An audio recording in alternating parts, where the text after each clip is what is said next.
באיזה מיינדסט את בוחרת לשנה החדשה? מה זה בכלל מיינדסט? למה את צריכה לבחור אותו?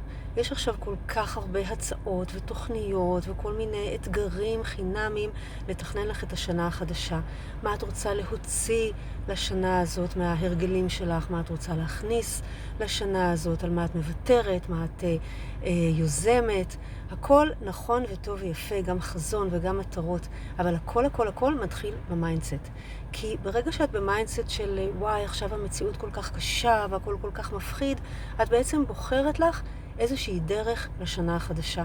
לעומת זאת, אם את תגידי לעצמך שלא משנה מה המציאות שמתגשמת סביבך, אבל את בוחרת, למשל, בבריאות, בלהנהיג את חיי, בהצלחה, אושר, אהבה, זה המיינדסט שלי, ולפי המיינדסט הזה אני מיישרת קו עם כל המטרות והחזון והתוכניות שאני רוצה לעשות והרשימת הדברים שאני רוצה לעשות בשנה החדשה, הכל צריך להתאים בעצם קודם כל למיינדסט. אז בואי תבחרי לך מיינדסט ומשם נמשיך.